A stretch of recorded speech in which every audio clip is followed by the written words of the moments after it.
Hello and welcome to the latest in our ImpactWayv podcast series, Short Waves, Lasting Impact. March is Endometriosis Awareness Month. Endometriosis is a painful, incurable disease, yet still remains misunderstood, taking an average of 7 years to be diagnosed, leaving many to suffer in silence. I'm so pleased today to welcome two staunch advocates dedicated to raising their voices to increase awareness. Thrilled to welcome back Krystle Saulbery. Krystle is an entrepreneur, author, and founder of Krystle Clear Pageantry. And equally delighted to have Silvia Young with us. Silvia is the author of Good Girl, Bad Period, Breaking the Silence on Misogyny and Gaslighting Through the Lens of Endometriosis. And that is coming out on May 16th on Amazon. She also wrote Flo's Friends, A Guide Beyond Menstruation, Gaslit, a 3-act play, and her My FemTruth memoir and first anthology, FemTruth Endometriosis Edition. Silvia is also the founder and president of nonprofit FemTruth Young and has been an organizer in California working on menstrual equity legislation. In her latest book, Good Girl, Bad Period, Silvia offers over 80 stories from women around the world, plus interviews, historical content, circular commentary, and a blueprint for policy change in her latest legislative action, Empower Pupils, Women's Health Training. Welcome, ladies. It is such a pleasure to have you here today talking about this very important disease that needs attention. Thank you, Karen. So, Silvia, would you like to start by telling us about your journey and your advocacy in this space? Sure. Thank you so much, Karen, and thank you for having me. And thank you, Krystle, for inviting me today. I really appreciate the opportunity to speak during Endometriosis Month, especially, as we like to raise awareness about this disease that is just very misunderstood.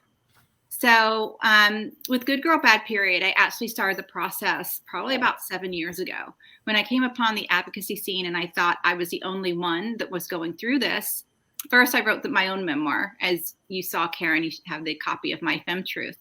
And I realized how hard it was to revisit such just personal trauma and really put out a story that is highly stigmatized in the society. So I thought if I had needed to do it myself and do my own memoir, if I was going to ask other people to do it. So I did my memoir, and then I decided I was going to start collecting other people's stories as a collection because we're stronger together, as we saw in the Me Too movement. One person's story doesn't do as much as a lot of stories. So that's where we started. It's taken quite a long time to collect all the stories, and I've published every story that came in. They came from regions all over the world, which was really exciting. I got to know women, just so you know, it was open to everyone, but everyone that did end up submitting their story does identify she, her. So I got to know probably 85 women in all because I interviewed a bunch of women. Some I knew already, some I got to know. Krystle is one of our contributing storytellers, and her story is fantastic. And she came to us from Alabama, which is great to have all these different perspectives. So people can say, it's not just your doctor, it's not just your region. This is happening to everyone all over the world. We have the same story of medical gaslighting and medical misogyny and gender bias in our healthcare and a complete lack of access to real healthcare. And so the stories will make a difference. You know, people hear stories a lot better when there's more than one. They can't say, oh, that's just her problem. You know, even in circles around here, they call me, oh, that's that period woman that has a bad period. It's not just me. And I'm actually not even having periods anymore, but I've still got endometriosis. So it gives us an opportunity to give more than 80 perspectives that someone reading will identify with someone's story. And that's the point of this. And then instead of leaving everyone feeling, you know, hopeless afterwards, we end with a policy goal that anyone, anywhere can implement in their state or country or whatever. That's wonderful. So everything that you're doing in California is easily replicable in whatever state or basically globally. Globally, we actually have someone from Barbados who is going to be taking the policy and trying to get it passed over there, and taking the book and teaching it in education over there. So everything we're doing is global. She can share the stories from her region or get a peek into other regions. And it's just a really good education, I think, and extremely validating for everyone, because a lot of the women really were vulnerable in their stories. And it's one way that we connect. We just kind of go there, and are very truthful with each other. And it came across in their stories. And I think that people are going to be moved, really moved. Oh, I would think so. I've suffered for this disease for decades. And actually, I was talking to Krystle last year. It's like, oh my gosh, somebody else.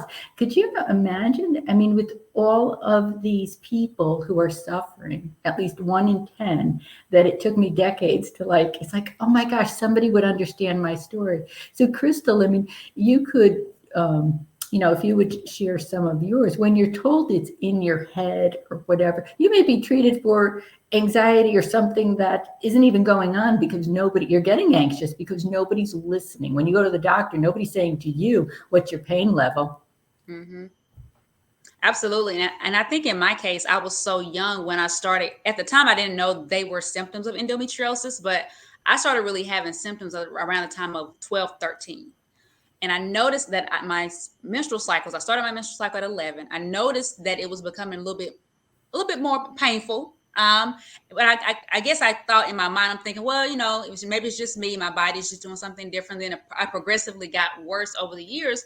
When I finally did see a doctor, he didn't give me any answers. It was just take your ibuprofen and you'll be fine. Well, as I mentioned in the book, and actually my book excerpt is actually posted online right now, I was ingesting ibuprofen like it was candy because I was in so much pain, and that was the only option that I had at the time. Because being from the state of Alabama, I grew up in a rural town in Alabama, so our access to doctors were very limited. So I literally had to go across state lines to the state of Georgia to really even talk to a quote unquote doctor to really get some answer. And of course I didn't get any answer. And it was like years later before I was put in contact with an OBGYN that did have some knowledge of endometriosis. And at that time I was maybe 22 when that happened. And of course my first visit with a doctor, a gynecologist, I was 13. So 13 to 22, that's a very long time to be in pain, to really actually finally see a doctor that kind of have some knowledge of endometriosis. And one thing that I did learn over my journey is, a lot of times we've been told that, it affects the menstrual cycles. It's all about your menstrual cycle.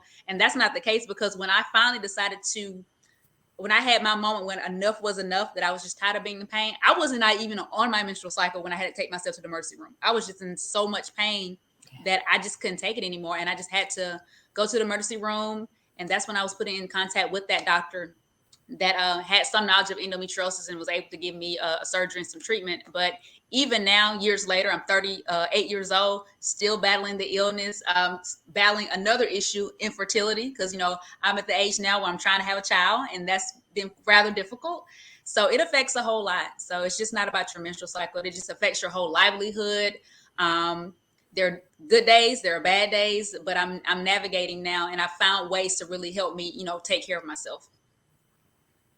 Yeah, but it is just a struggle. Like you said, you have to, day to day is a struggle. And I think you build up a pain tolerance just because nobody's giving you those answers. And I think it's important for people to know this is not a diagnosis that just could be done through an exam. Somebody has to take you seriously. And it really is a surgical approach for a true diagnosis. Mm-hmm. Well, that's part of the issue is what's called the standards of care, is that what our OBGYNs are following is just not in our best interest. They will give you the pill, they will give you other drugs. It's all Band-Aid, Band-Aid, Band-Aid, or surgeries that's called ablation, that is repeat surgery. It'll be every 2 years. Then you're dealing with scar tissue, which mimics endo. So you don't know, is it the endo, is it the scar tissue, but you're flaring. So we really prefer, looking at other options, just in general, looking at nutrition, looking at endocrine disruptors. What are you washing your clothes with? What is in your environment? What products are you using for your menstrual days? Are you using, toxic pads and tampons, or have you made the switch to something non-toxic, like cloth or Diva cups or what have you? There are more options now. But there are just a lot more options than what your OBGYN is going to give you, but it's really hard to get that information. None of them are cures. And I always make sure to tell people that nothing out there is going to cure you. There is no cure, but there are little things that you can get percentages of your life back. So for example, with me, when I started to really take out endocrine disruptors from my household, which was looking at my laundry detergent, my beauty products, just everything. I used to spray perfume every day. That doesn't happen anymore. Like little things that were just like adding to making my body weaker. And my body needs to be as strong as it can be just to fight the endo. So I was actively making it sicker. And as girls, we all do that, because if you look at the products that were pushed on us since we're very young, they're not concerned with, FDA. We've just had one of the huge retailers, I won't say the name, but one of the huge retailers just got busted for having massive toxins in their makeup, which is sold to preteens. So, this is a thing that we need to look at and really look at everything that's going near our bodies and really take responsibility. I mean, for me, one of the biggest things is when I had to give up alcohol. I know that's a super tough thing for a lot of people. And I'm going to be honest, it was tough for me. I was a social drinker. It's very social, but I flared so terribly that after a while, it's like, okay, not doing that anymore. And when you look at your diet, there's certain things that are going to make you flare, or certain activities, or certain people. And you really have to look at your entire life and be like, okay, I need a very peaceful life. And I need to create a life that's going to make me not flare as much, because the disease isn't going anywhere. The disease is always with us. Yeah. And I'm glad you mentioned because me and Karen was talking about this, the offline, about the holistic approach to it. And that was one of the things that I had to learn several years ago, that I had to do something different, because what I was doing, taking the birth control pills and all the surgeries, it wasn't really helping. So, one of the things that really helped me, and if you can see my medals behind me, I started running and, exercise really helped me, taking those products out of my space. You talked about the perfumes. Like I stopped wearing perfume a couple of years ago. I do essential oils. I diffuse. I make sure that I'm not, because my husband, he loves those Glade plugins. I can't keep those in my house because they're hormone disruptors, and just really being mindful of the products you're using on your body. And I'm glad you mentioned that, because that's something that I've started doing, and I've seen a tremendous improvement in my overall health. Also, even the foods you eat. Like for me, I can't eat dairy. It flares me up. Certain time, even right before, like maybe 1 to 2 weeks before my menstrual cycle, there are certain things I have to take out of my diet, because if not, I will be in bed for an entire week. And that just disrupts my entire life, because I am an entrepreneur and I work from home. So I have to be really mindful of the things that I eat, of the things that I put on my body. And I want to encourage people that are watching just to take those little things and keep those in mind as well. Absolutely. That's so important. And that probably goes to how good it would be to be able to talk about this and have a diagnosis. I mean, for years, and I suffered terribly from migraines, and I knew there was, how many pills, whatever, could you take? But I knew that there were different behaviors, patterns, foods. There's things that I could do, hydrating, sleep, all the things that help me with migraines, and other people have other symptoms, and you could do so much, but you don't even talk about endometriosis enough for people to realize what these disruptors were that you're talking about. I learned with you, Krystle, how much, because there is no cure, there's no real treatment, that you can take control of some of this at least. Yeah. I mean, everyone's different. It's not like, a perfect plan. It's taken me, and probably Krystle too, years of trial and error to kind of find a new normal and to kind of just avoid landmines.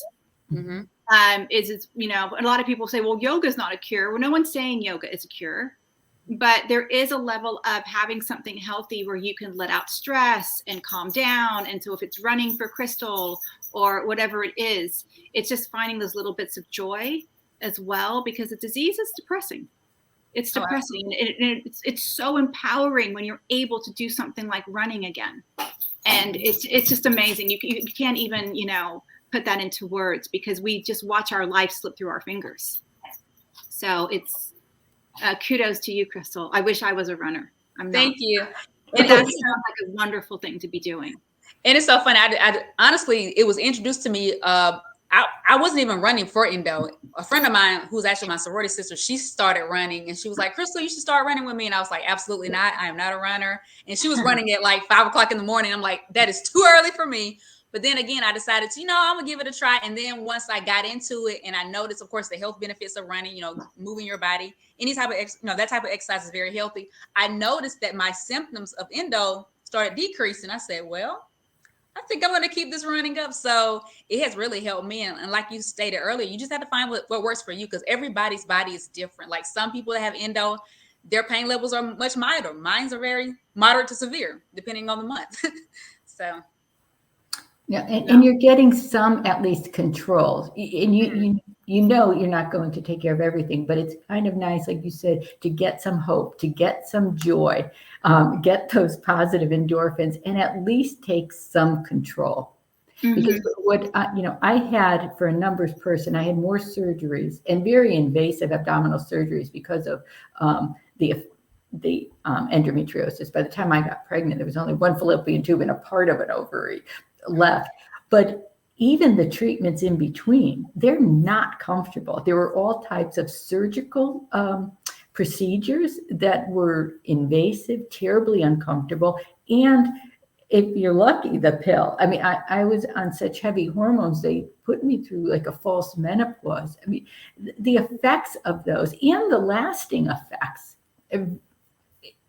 it's amazing. It's hard to describe all you go through such a journey. And during that, even though I did end up with very good doctors who specialized in infertility, I still felt so alone. No one else was there to talk about it. I mean, I felt like somebody at least listened to me, which I think, Silvia, that's a huge problem that you talk about as well in your book, that no one is listening. Mm-hmm. It's falling on deaf ears, and it's by design, so we can't pretend that they're not hearing us. They're just choosing not to listen to us, because enough of us have been talking about this for a very long time. In fact, in the book, I actually look at historic movements and women writers who have been talking about these same subjects for a very long time, and we are still talking about them.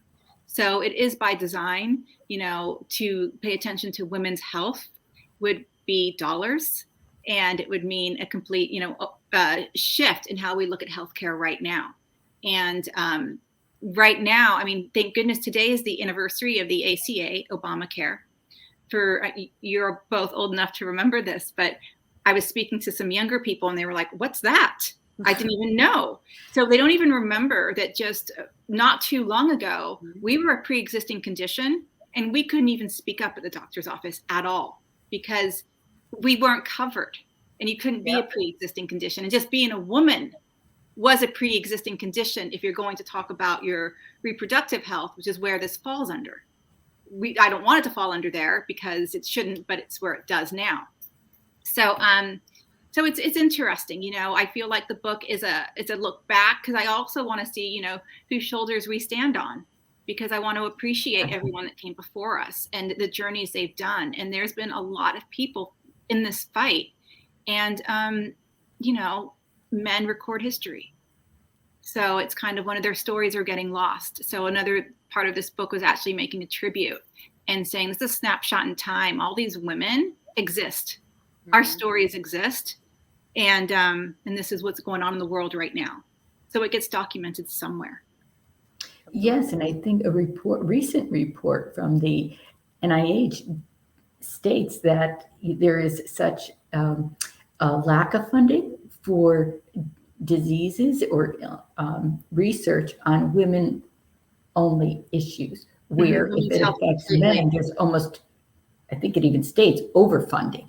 And that disparity. And I think one of the things that you had mentioned, that the legislation for empowering pupils and women, because you really need to be your own advocate, as we talked about. And that's something that has to be taught. As a young girl, young person experiencing this pain and thinking you're trusting these medical professionals and trusting them to do the right thing, but it's your body and nobody should dictate or tell you what you're feeling. And they could give advice, but they should be the best, I think, physician or healthcare provider is one who listens. I believe so. We have a problem with agency. We don't give the patients their agency. And also we don't give them full consent. We're giving them part of the information, the part that pharma is pushing to them or whatever's pushing to them. But we would like to make all of the choices ourselves. If we choose to go on the pill, that's then our choice. If we choose to have a hysterectomy, then that's our choice. If you give us all the facts, if I know a hysterectomy is not going to cure my endometriosis, but I want that anyway because I want to stop having painful periods, that should be my choice. And I should have all the information and not expect to be cured because I had a hysterectomy. Like it's all misinformation, disinformation, as if we're perpetually children and not full grown adults that can handle this information. Yeah, Exactly. and I think it's super important because I can speak from, even I'm much older now. When I was going through it, I was so much younger. And really, what really bothered me at the time is that the doctor didn't fully explain anything, not only to myself, but to my parents. So I remember, and I'll just be very transparent and frank. I visited my first gynecologist at the age of 13 because my mom, she just didn't know what to do anymore. She didn't know what was going on with me. I didn't know what was going on with me. So we went to a gynecologist. I was 13 years old and he gave me a pelvic exam. Honestly, I didn't know what that entailed. I was 13 years old. He did not explain the process. So all of a sudden he's doing the exam and I freaked out, literally. And I will kid you not, up until a couple of years ago, I used to have really bad anxiety attacks going to the OBGYN because of that experience. Now, recently, I've worked through that and I'm okay with it now, but it took me years up until early adulthood because every time I had to go to the OBGYN every single month, I would have serious anxiety that I would literally want to cancel the appointment because it was that bad. I was sweating, I was nervous, and it was because I was reliving that experience at age 13 because he did not explain to me what he was doing. He did not explain to my parents what he was about to do. I'm a 13-year-old girl. I don't know anything about a gynecologist. I don't know anything about a pelvic exam. So I just want to, caution doctors or medical professionals that are listening, really explain to your patients what you're doing on their level to their parents so they understand the whole process. So, I agree, Krystle. It's traumatic. It's absolutely traumatic. And a lot of the endometriosis community do have PTSD because you go somewhere that you're told is going to take care of you and they are actively doing harm to you, whether it's neglect, whether it's misinformation, wrong diagnoses, whatever it is, it's actively doing harm. And so I do the same thing when I have to go to the doctor, and it could be any doctor. I can't even go to the dentist without an anxiety attack. Yeah. And the same thing. I have to cancel. Is it worth going? Can I handle this flare right now? And the same thing you were saying, Karen, too, is they will say we have anxiety, we have depression. That's not primary. It didn't start that way. It happened because of you. This happened because you're not giving us care. But there's zero accountability happening in the medical field. I mean, it wasn't until the 80s that women were even part of medical research. And as we saw recently with COVID and the pill, they didn't take that into effect. So a lot of girls that were on the pill with endometriosis, or not even with endometriosis, but were on the pill and dealing with COVID, were having all kinds of different side effects because it wasn't tested. So it's just another thing that we're just not part of the equation. Yeah, absolutely. So the speaking up is just really to make sure, it's a disease, but it's a movement. I hope it is. And that's a great way for us to, I guess, end. I do appreciate being part of this voice and just raising it. It has to be a movement. When somebody like me, 50 years later, found Krystle a year ago, and it's like, oh my gosh, there's somebody who suffered from this disease that is so prevalent, but nobody's talking about it because nobody is listening at the heart of it. And I'll just share one contact also that Silvia shared, Center for Endometriosis Care. You could find them at centerforendo.com and have a contact for Krystle, who's a wonderful resource, and for Silvia. And I thank you for making me not feel so alone and for raising the voice, raising awareness to everyone out there. It's really a pleasure to have you here speaking up about this and helping others not to feel so alone. If we've had to go through this pain, let it be for others to have some hope going forward. Absolutely. I mean, thank goodness for social media that changed the game for us to communicate, and for, opportunities like this where we can all be at home but still be communicating is fabulous. Thank you for having me today. I really appreciate it. Well, thank you, Krystle Saulbery and Silvia Young. I hope we could talk again and keep this torch up. It's lovely to talk to you during March Endometriosis Awareness, but it is something to be talked about until we get the job done here. So thank you all. Thanks for everyone for tuning in. If you enjoyed the conversation, please give us a like and subscribe to our channel, and look forward to seeing you next time. Bye-bye, ladies.